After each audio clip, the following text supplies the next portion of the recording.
going to discuss today's topic is how to deal with stress of maybe exams or the work you are doing right now, whatever about life. So Bhagavad Gita हमें क्या सिखाती है, how to deal with the stress. And अक्सर लोगों का ये question रहता है कि लाइफ में तो सब कुछ डिसाइडेड ही है ना, तो हमें अपनी जब सब कुछ भाग्य में लिखा ही हुआ है तो हमें अपनी मेहनत क्यों करनी है। ये भी आज मैं एक इंपॉर्टेंट चीज डिस्कस होंगी। हम भगवत गीता से समझने की कोशिश करेंगे कि हम ये चीज को कैसे टैकल करें, इस क्वेश्चन को अपने जो ये माइंड में आती है हमारे। And the other thing is कि जैसे मैं हर दिन सुंदरकांड का एक चौपाई शेयर करती हूँ और हनुमान जी से हम हर कुछ अपनी लाइफ में सीखते हैं, वैसे ही आज मैं एक फिर से फर्दर चौपाई डिस्कस करूंगी and then we will do नाम जाप and then yeah we will be done. Okay so it's fine, now we can start. So सबसे पहले लाइफ में आपने बहुत लोगों को ये कहते हुए सुना होगा कि जो भगवान ने तो सब कुछ लिख ही रखा है तो हम अपनी मेहनत क्यों करें। तो इसका सबसे बड़ा एग्जाम्पल भगवत गीता से मैं देना चाहूँगी कि अर्जुन को आपने देखा है। अर्जुन ऐसा उस टाइम पे जो महाभारत का युद्ध हुआ और जो सब हुआ उनमें ये हमको किसी को भी कैसे पता चलता कि अर्जुन जीतने वाला है या कौरव जीतने वाले हैं।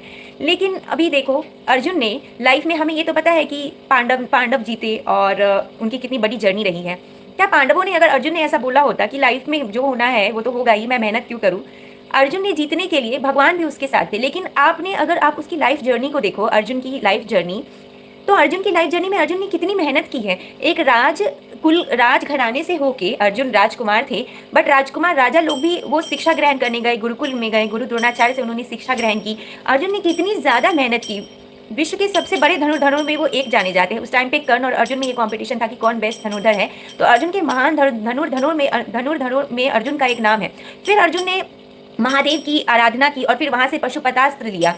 तो आप देखिए लाइफ जर्नी अर्जुन ने कितनी मेहनत की। अर्जुन भी तो ये कह सकते थे ना कि लाइफ में सब कुछ तो लिखा ही हुआ है तो फिर मैं मेहनत क्यों करूं, लेकिन फिर भी अर्जुन जी ने मेहनत की, राइट। तो वैसे ही हमें लाइफ में आउटकम्स के बारे में ना सोच के पहले हमें अपना, हमेशा हम जिस भी सिचुएशन में है वहाँ 100% देना चाहिए। अब इस सिचुएशन को अगर हम रियल लाइफ में देखें तो एक स्टूडेंट को मेरे फ्यूचर में क्या होना है, नहीं होना है, या मेरे पास में मेरे एग्जाम्स खराब गए, ऐसा नहीं सोच के हमेशा लाइफ में कर्म योग पे ध्यान देना चाहिए। कर्म योग भगवत गीता में ये सिखाती है हमें कि लाइफ में आउटकम जो भी हो, लाइफ में हमारा आउटकम जो भी हो, लेकिन हमें हमेशा कर्म पे फोकस करना चाहिए। ऐसा करना आसान नहीं है, ये बोलना जितना आसान है ऐसा लाइफ में अडेप्ट करना मुश्किल है, but this requires a continuous practice, you know, right. कि you have to continuously make yourself like whatever I am doing right now, I have to give my 100%, I have to give my best and then I will see कि outcome क्या आता है। आपको हर दिन ये practice करनी होगी तो आप इस पॉइंट पे आ पाएंगे। देखिए लाइफ में हर किसी को स्ट्रेस होता है कि मैं जो आज एग्जाम की प्रिपरेशन कर रही हूँ, जो मैं एग्जाम दे रही हूँ, क्या उसका रिजल्ट क्या आएगा।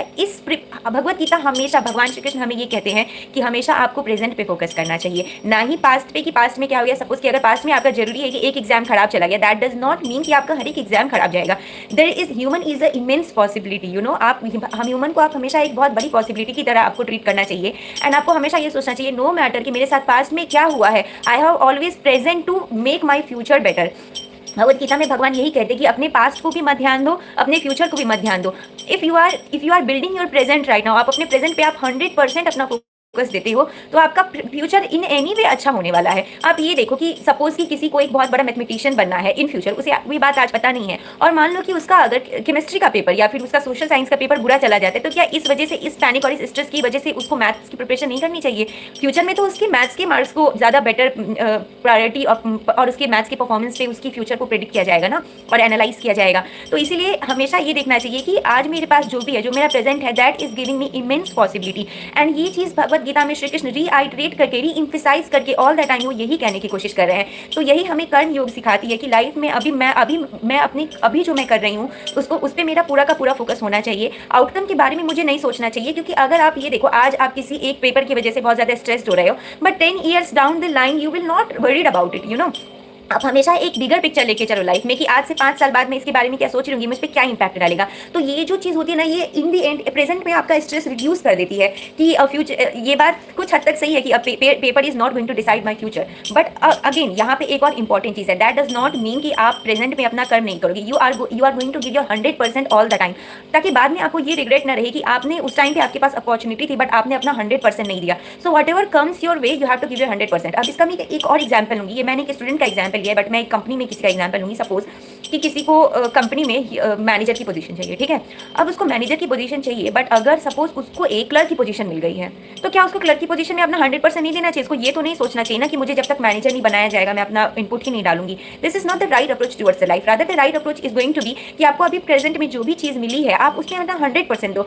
मे बी इन फ्यूचर आपके अच्छे एफर्ट को देख के आपको कोई अच्छी पोजीशन मिल जाएगी। सो ये भगवत गीता हमें कर्म योग सिखाती है कि आप अपना लाइफ में 100% दो। एंड अगेन अब एक और चीज़ आती है यहाँ पे भगवत गीता से, एक मैंने अभी थोड़े दिन पहले ये डिस्कस की थी कि किसी भी सिचुएशन में आपको लाइफ में बैलेंस मेंटेन करना है। ये मैंने थोड़े दिन पहले एक मेरी यूट्यूब के वीडियो में बहुत अच्छे से बताया है कि बैलेंस मेंटेन करना क्यों इंपॉर्टेंट है। अब यहाँ पे हम वो बैलेंस मेंटेन को कैसे अप्लाई कर सकते हैं आप देखिए। आपको आप बहुत सारे लोगों ने, सपोज आपने कोई काम स्टार्ट किया है और आपको बहुत सारे लोगों ने बोला कि you are not perfect, may be you are going to fail, you should not try, ठीक है। आपको ऐसा कोई रिव्यू दे दिया किसी ने, and obviously that is going to be create bigger impact on your psychological and mental way, because क्या है, ह्यूमन इज अ साइकोलॉजिकल, जो हम लोग हैं हम सामाजिक प्राणी हैं। अब लोग हमें जैसा बोलते हैं हमारी जो विचारधारा है वो वैसी ढलती चली जाती है, बट ऐसा नहीं होना चाहिए। जब तक आप अपने आप में, आपको हमेशा अपने आप में झांकने की जरूरत है। आपको ये देखने की जरूरत है कि आप किस चीज़ में सच में बेस्ट हो। इससे क्या होता है ना, लाइफ में जो लोग हमें कुछ भी बोलते हैं ना, अगर हम बैलेंस मेंटेन करें कि ठीक है लाइफ में जो भी लोग मुझे कोई भी बाहर वाले कुछ भी बोलते हैं, बट मैं ऐसी, मेरा ये नेचर है, मेरा ये अप्रोच है लाइफ को, मेरा ये तरीका है लाइफ को अप्रोच करने का।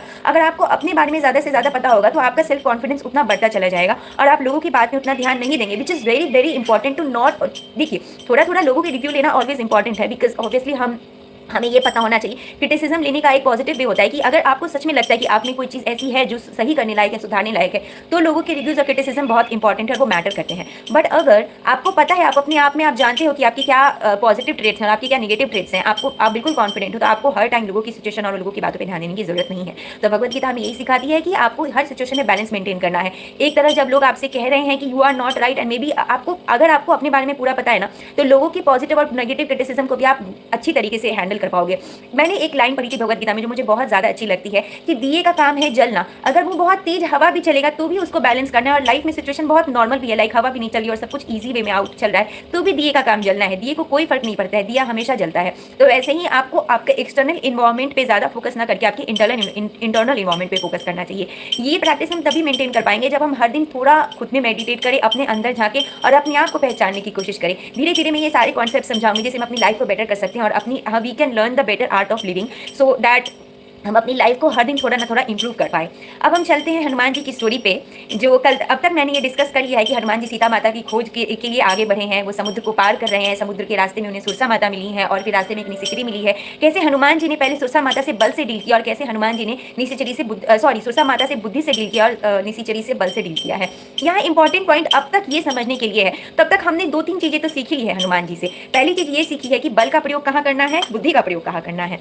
दूसरी चीज़ हमने क्या सीखी है कि हाँ, बल और बुद्धि का प्रयोग कैसे करना है। अब इम्पॉर्टेंट एक यहाँ बहुत कॉन्सेप्ट ये आता है कि देखिए हनुमान जी के पास बहुत ज़्यादा बल है, हम लोगों को पता है। ऐसे ही आप लाइफ में देखिएगा कि कुछ लोग होते हैं वो बहुत ज़्यादा बलशाली होते हैं, समझ रहे हैं। Hello Rishika, hi, Radhe Radhe, Rakesh Kumar ji, hello, we will discuss later. आप पहले ये मैं अपनी जो बात कह रही हूँ मैं पूरी कर लूँ उसे, तो कंटिन्यू करते हैं ये चीज़ पे कि आपने लाइफ में बहुत सारे लोगों को देखा होगा जिनमें बहुत ज़्यादा स्ट्रेंथ है। आप अगर देखिए हाथी एक बहुत बड़ा जानवर है, राइट। अब उसके सामने चींटी आ जाएगी तो जरूरी नहीं है कि हाथी को चींटी से लड़ने के लिए चींटी को पैरों के नीचे दबाने की जरूरत है। शायद उसके पैरों के नीचे इतनी गैप आ जाए कि वो चींटी मरे भी ना और वो चींटी बच जाए। तो बल का प्रयोग और बुद्धि का प्रयोग कितना ज़्यादा इंपॉर्टेंट है हनुमान जी से, ये हमने सीखा। अब ये बात बताइए, हनुमान जी को पता है कि उनके पास कितना बल है, तो आपने ये देखा है कि हनुमान जी हमेशा लड़ने को आतुर हो जाते हैं, मारने लगते हैं, किसी को भी मुक्का मार के खत्म कर देते हैं। ऐसा तो नहीं किया ना हनुमान जी ने। रियल लाइफ में भी आपने कितने सारे ऐसे लोगों को देखा होगा जिनके पास maybe power, money, status, वो बहुत सारी चीज़ें हैं और इन चीज़ों से वे लोगों को इन्फ्लुएंस करते हैं। बट ये कितनी हद तक सही बात है आप खुद ही सोचिए। ये बहुत सोचने वाली बात है कि अपना पावर, बल, बुद्धि और विद्या कैसे उपयोग करनी है। ये हनुमान जी से सीखना बहुत ज़्यादा इंपॉर्टेंट है, क्योंकि हर जगह पावर की जरूरत नहीं होती, हर जगह बल दिखाने की जरूरत नहीं होती। जहाँ बुद्धि की जरूरत है वहाँ बुद्धि से काम करना चाहिए। हमेशा हर परिस्थिति में विनम्र रहने की शिक्षा दी जाती है। राम जी युद्ध में भी विनम्र होने के लिए वो फेमस है। आपको पता है राम जी को युद्ध में भी विनम्र कहा गया है। और हनुमान जी देखिए इतने बड़े हैं, वो इतने बलशाली हैं, तो भी वो राम जी के सामने सिर झुका के रहते हैं। वो सबसे ज्यादा अगर उनके लिए इतना प्रेम है कि राम जी के नाम से ही उनकी आंखों में आंसू आ जाते हैं। उनको जरूरत है क्या? देखिए नहीं है ना जरूरत, बट फिर भी उनको पता है कि जीवन में विनम्र होना कितना अधिक आवश्यक है। तो मैंने ये बात हमेशा रिआइट्रेट करके बोली है कि जो जितना बड़ा होता है उसको उतना विनम्र होने की आवश्यकता है। आप सोचिए कि वो दो अगर वो कोई कितना भी अमीर हो, रिक्शे वाले को वो पैसा तो देखिए उसको एकदम अमीर नहीं कर देगा, राइट। रिक्शे वाले को वो क्या कर सकता है, वो उसे 2 शब्द प्यार की बोलेगा जिससे उसको 2 मिनट के लिए अच्छा फील करवाए। ये हम्बलनेस, ये पोलाइटनेस हमें राम जी सिखाते हैं और हनुमान जी उनके भक्त थे। इतने बल, बुद्धि और विद्या के निधान होने के बाद भी वो ये चीजें हमें सिखाते हैं कि कैसे लाइफ में ह्यूमिलिटी, पोलाइटनेस को अडेप्ट करना इंपॉर्टेंट है। आज का सेशन लंबा हो जाएगा, मैं इसको बाद में और आगे डिस्कस करूंगी।